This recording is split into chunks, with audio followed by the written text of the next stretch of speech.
Sur convocation du ministère d'État, ministère de l'Agriculture et du Développement rural, MEMINADER, maître d'ouvrage du projet de résilience des systèmes cotonniers du nord de la Côte d'Ivoire, ESCO, et sous la présidence de M. Komoé Bernard, directeur général de la planification des statistiques et des projets DGPSP du MEMINADER, s'est tenu le comité de pilotage ad hoc du projet RESCO le mardi 20 décembre 2022 dans un hôtel de la place à Abidjan. Ce comité de pilotage a été meublé par la présentation faite par Intercoton, maître d'ouvrage délégué du projet RESCO, sur l'état d'avancement du projet à fin novembre 2022, mais également par la présentation du projet de plan de travail et de budget annuel PTBA 2023 du projet RESCO. De la présentation de l'état d'avancement du projet faite par Intercoton, l'on retient notamment la mise en place de 2500 bœufs de culture attelés auprès de plus de 1500 producteurs, la production de plus de 5000 tonnes de semences mutualisées de haute qualité, le conseil agricole dispensé à la totalité des 130 000 producteurs de coton et la signature de plusieurs conventions de partenariat avec le CNRA, le FIRCA et l'AGIROUT. Par la suite, Intercoton a présenté le projet de plan de travail et budget annuel 2023 qui permettra de poursuivre les actions initiées par le projet en 2022. Le directeur exécutif, par ailleurs coordonnateur du projet RESCO, revient sur les motivations et objectifs de ce projet. Pourquoi le RESCO et quelles sont les différentes composantes du RESCO? Le RESCO, parce que depuis cette dernière campagne, nous assistons à un changement au niveau du comportement climatique et aussi au niveau du comportement de tous les aspects de la production de coton dans le bassin cotonnier. Et cela a changé les habitudes des producteurs de coton. Les producteurs de coton ne se retrouvent plus dans le calendrier habituel. Nous assistons même à des ravageurs en pleine mutation où certains produits sont devenus insensibles. Face à cette situation, avec la production du coton, qui est une culture assez pénible, l'interprofession a réfléchi pour apporter une solution face aux défis du changement climatique, les difficultés du changement climatique. C'est de là qu'est né le RESCO. Et le RESCO est un projet qui a été financé par l'État de Côte d'Ivoire à travers l'accord de crédit et financé sur des fonds AID. Donc c'est pour nous l'occasion de dire grand merci à l'État de Côte d'Ivoire, en l'occurrence le ministère d'État, le ministère de l'Agriculture et du Développement rural et le bailleur de fonds, l'Agence française de développement. Nous avons 4 grandes sous-composantes. Nous avons la composante sur la durabilité qui permet de faire un regard sur la recherche. La recherche, aujourd'hui, il n'y a pas de filière sans recherche. Donc nous avons la recherche qui est faite pour regarder les nouvelles variétés résilientes au changement climatique et aussi de nouvelles variétés qui sont résistantes à la sécheresse. Parce que nous assistons aujourd'hui à une mauvaise répartition de la pluviométrie pendant les périodes de pluie. Nous pensons que si nous avons de la semence qui est résistante à la sécheresse, ça pourrait donner une chance aux producteurs d'avoir de bonnes levées en période de semis. C'est aussi dans ce contexte que nous cherchons à aussi avoir des semences à fort potentiel d'expression. Et en termes de production au champ, nos producteurs et de bonnes caractéristiques technologiques, la longueur de fibre, la ténacité ainsi que le micronel de certains. La qualité de la graine aussi pour les industries de deuxième et de troisième transformation.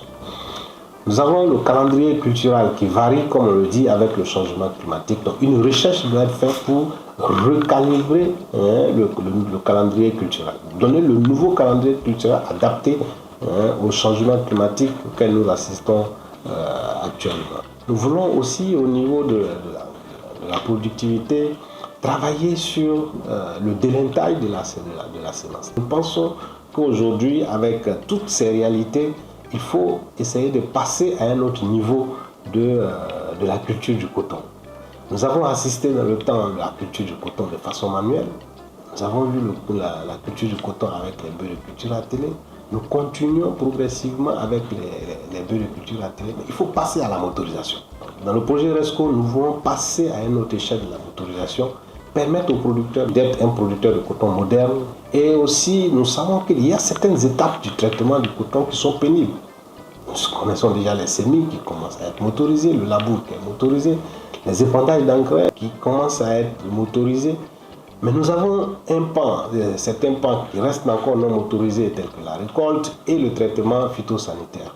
L'interprofession innove en mettant en place le traitement phytosanitaire avec les drones qui ont donné des résultats concluants, et nous voulons essayer de vulgariser ce traitement du coton avec les drones pendant le RESCO. Nous assistons aussi à une forte dégradation des pistes, donc au niveau de la commercialisation. Pour nous, c'est d'apporter un appui aux producteurs pour le reprofilage des pistes, faciliter l'évacuation de la production des champs vers les usines, tant au niveau des sociétés cotonnières que des producteurs. Dans le cadre du projet RESCO, nous avons une approche sensible aux gens.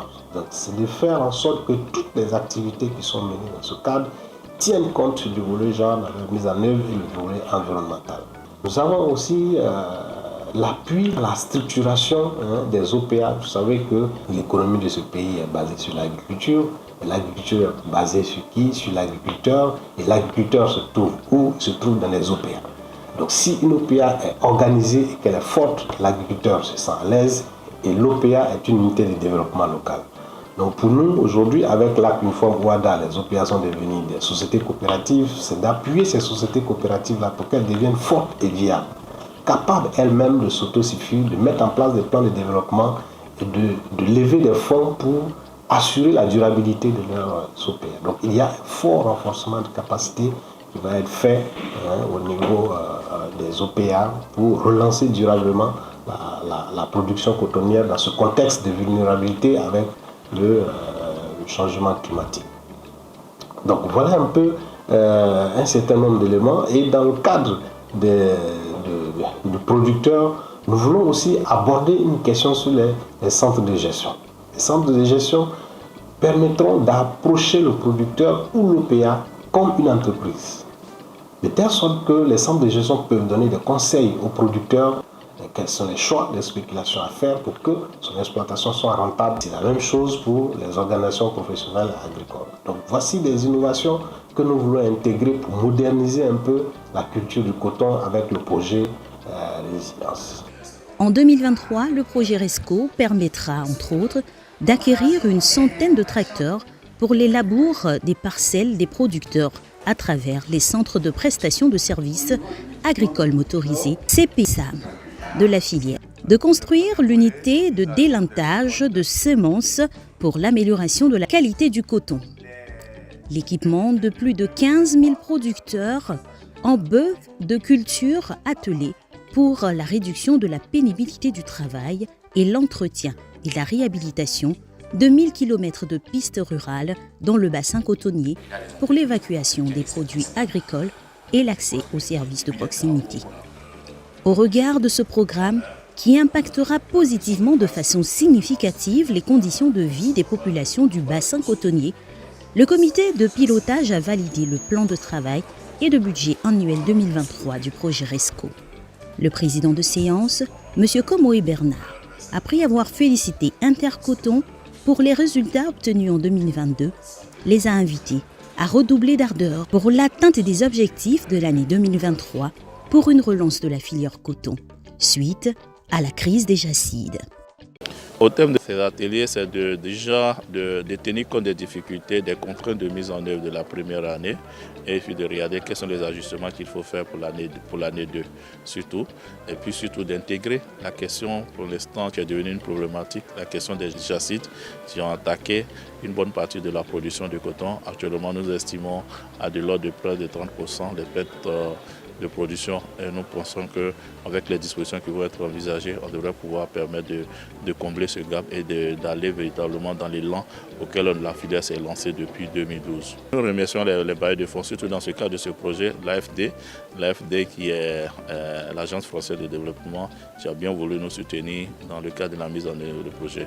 On pense qu'aussi on peut l'étendre à d'autres bailleurs, notamment la Banque mondiale qui intervient aussi dans l'ANACAD, qui peut aussi venir pour nous permettre de toucher tous les acteurs, toutes les problématiques qui minent cette filière. Un atelier qui s'est terminé dans une bonne ambiance. Nous souhaitons bon vent à la filière coton.